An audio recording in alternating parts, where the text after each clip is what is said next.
Hey guys, it's Michelle. Welcome back to my channel. I talk about luxury goods from the perspective of a former client advisor. I'm always looking at the comments, love interacting with you guys. So first things first, don't forget to smash that like button and don't forget to subscribe. It really helps to grow my channel. I love interacting with you guys in the comments, and something that I see coming up lately is, should I buy the Capucines? Well, if I still work there in the store, this is what I would tell you. Yes, you want this bag, girl. This is the best bag. Go for it. Buy it. You're gonna feel so special. This is the best bag to buy for your wife, yada, yada, yada.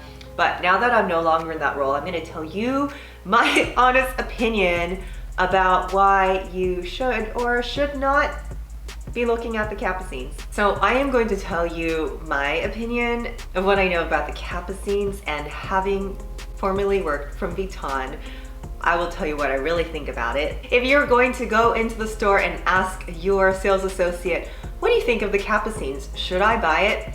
So this would be me as a client advisor. Oh my gosh, yes, you should absolutely. It's the most exclusive bag. It's so precious, it's so luxurious, and nobody else will have it. It's a statement of luxury. Please buy this bag. Trust me, this Capucines was the hardest bag to sell, but it was also the bag that corporate wanted to push, sell those Capucines. It was a celebration to sell a Capucines and to not have it come back, and probably 50% of the time the Capucines would come right back into the store. It's very heartbreaking and it's a lot of work.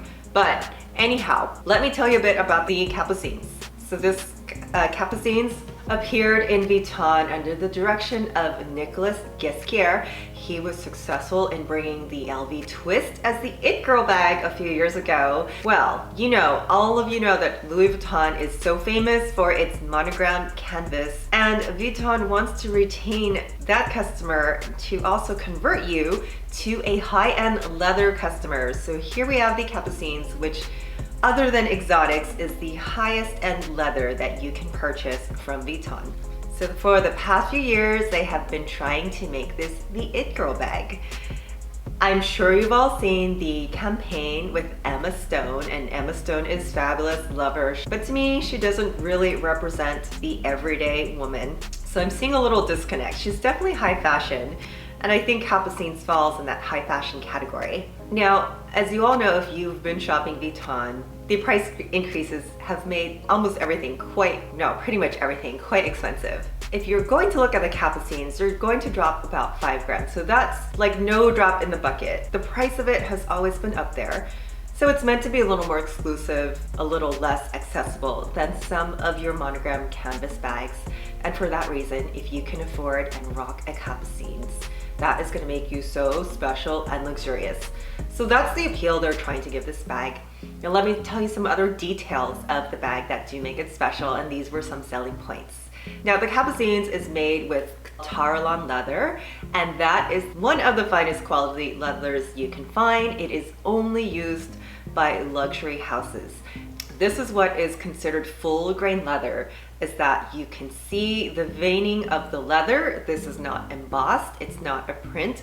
This is the actual leather, where you can see all the natural demarcations of the leather, and it has this natural, beautiful, luxurious sheen to it. So this particular leather is made by bull calves. Young little baby male bulls are used to make this leather. It is high-end, it is exclusive, and the best types of these leathers are only found in France. If you want your Louis bag made in France, get a Capucines.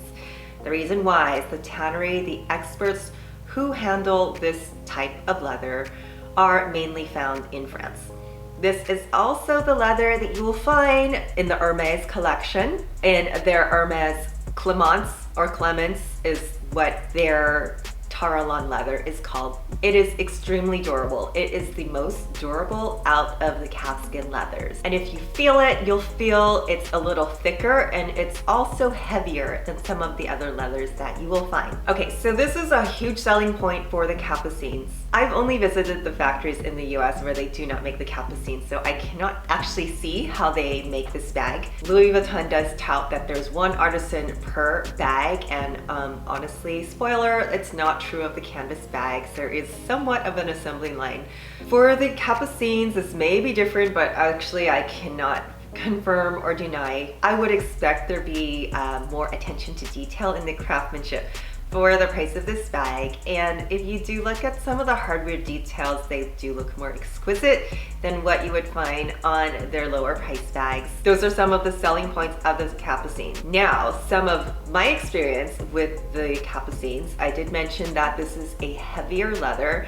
It's quite heavy, which unfortunately makes the larger capucines look a little slouchy. I don't think this was the design intention of this bag, because if you look at it, the shape of it, it has quite a boxy shape to it, a wider bottom and narrower on the top, and it looks like it's supposed to be that shape and not meant to be slouchy. Whenever I'm shopping for anything luxury, or even just window shopping, I always look on the pre-sale market. So let's just take a look at this Fashion File page and look at all of the capucines that are being sold here, pre-loved, pre-used. If you look closely at the leather, they all have some kind of crease and look a little slouchy. So this looks a little sad to me, because I would not want to buy this kind of bag and have it look slouchy. Okay, so there are some lower priced leathers and other Vuitton materials that don't have this issue, but you know, keep that in mind, because if that's what it looks like now and you buy this bag and keep using it, what are those creases and folds going to look like after you use it a few times? So one of my viewers, Randolph 19, who does work for Vuitton, he did tell me that this was corrected and there was a frame put in place so the bag doesn't look so slouchy. This was also something I noticed with the larger capucines that were in the drawer. When she pulled them out, they were slouchy. So, and they would fold or crease or slouch, and that was really hard to sell someone a bag that, like, oh, it has a bit of a crease here. I don't know if we can iron that out or stuff it so that it comes out, but it's not a great selling point. You didn't see these as much with the smaller sizes, such as the BB or the mini. Oh, another reason you should be looking on the resale market is because look at how you can save thousands, maybe up to $2,000 if you buy the bag pre-loved.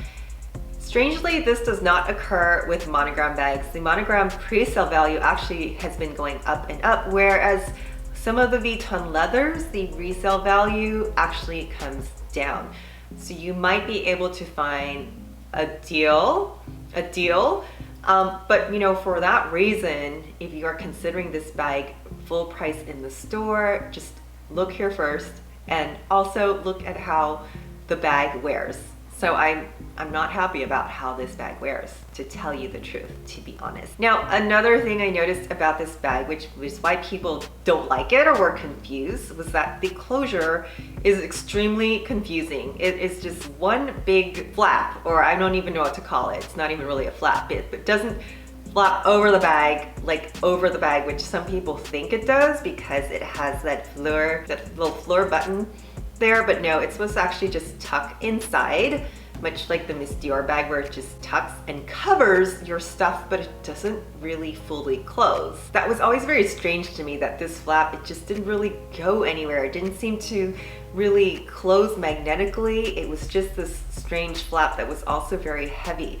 So to get your stuff out of it, you had to kind of wrestle it open, but it didn't really close, which would be a concern to me, because obviously it's an expensive bag. You're kind of screaming to be pickpocketed, and it's open. It's like you're double screaming to be pickpocketed. So that was another thing. Also, this is not your everyday bag. I just talked about this with one of my makeup clients. She just purchased a Capucines, and I remember her talking about it years ago, but she finally pulled the trigger, and we were talking about it, about how like Emma Stone is the spokesperson for this bag, but she's not like us, like moms, and like, what would you really use that bag for? And she says, this is just the bag that I use to go to dinner with my husband or go to an event or an occasion.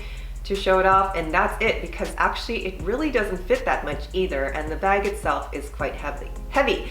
It's beautiful, and it's a beautiful work of art, and you can see that in how they use this in the Vuitton Capucines campaign, where they have artists actually doing fabulous and unique things with this particular bag. So Vuitton is trying really hard to make this not only the it girl bag, but the art lover's bag, and to really capture attention of what they can do with it. The only thing you can't do with it is really use it and enjoy it on a daily basis. Now, with that said, for those of you who have asked, I'm looking at the Capucines, should I buy it? And my rule about anything, if you love it and you can't live without it and you walk away from it, you're still thinking about it, sure, buy it, because there will be a use for it for you.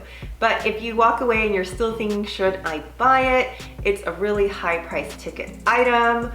I'm just gonna say, out of logic, about maybe you should reconsider a little bit more, because you're questioning if you really want to spend the money to buy it. Now, I know one of my my YouTuber friends, Amelia Rose, I know you all watch her too. She loves her Capucines mini, and she has it in the fuchsia, and it's cute. So if you like it for that purpose, where it's like your statement piece when you are going out to dinner and you just want to carry a little bag, great, do it for that. You know, I've had other people come in and look at the bag and think, how often can I use this? Can I make this my everyday bag? This is also the bag that, you know, we talked about the high-end luxury leathers and where Vuitton wants to take this bag. You know, they don't want their customer to go, oh, I want a high-end luxury top handle bag. Let me go to Hermes and get a Kelly. They don't want you to do that. They want you to get a Cap. Now, if you think about the other bags in that category, you have the Fendi Peekaboo, you have the Miss Dior. I personally really love the Cassandra from YSL because it has that wider base, a little bit narrower on the top. The Cassandra actually has a functional closure that to me looks very elegant. So the Capucines is a little bit lacking here in those regards. So if you're just going for the look of that top handle bag, I would look in those other areas. Another thing that I found very strange about the Capucines, because trust me, they would always go through like just little trainings of how to sell the Capucines, put the shoulder strap on, model it to your customer, have their customer try it on with the shoulder strap. Well, that shoulder strap never made sense to me. I mean, it's great to have a shoulder strap when you kind of need to be hands-free, but that bag is meant to be held in your hand to show off. And it's definitely a very boxy bag to wear crossbody. It just didn't work that way. So this is not your hands-free type of bag. This is not your on-the-go type of bag. We have the on-the-go for that. Literally, we have the on-the-go. With that said, I still can't figure out what the purpose of the Capucines is. It won't sit in my closet. Even if money was not an object, it still would not be the bag that I would buy, and probably not the bag I reach for. However, if anybody gave me the bag as a gift, I would gladly accept. Well, that's my 2 cents on the Capucines. I hope I gave you some useful information. Now, I know there are some in the store that were absolutely beautiful, like some of those with the crystals and the special embellishments. For the Vuitton collector, for the person that liked to give unique gifts, I did have that customer that liked the special embellishments, and some of them had some exotic skins, maybe on the handle. I remember we had one in store that was made with lizard. For the person that is looking for something unique, this could be something that you would consider, because the Capucines is the category where you would find those special embellishments for a premium price. I hope I've given you some helpful advice. You can disagree, don't worry, I'm not talking directly to you. Just my opinion, do what you wish, do what makes you happy, and do what you can afford. If you're to this point of the video, guys, thank you so much for watching. Don't forget to smash that like and subscribe button, and don't be a stranger, come on back to my show. My name is Michelle, I will see you soon, bye.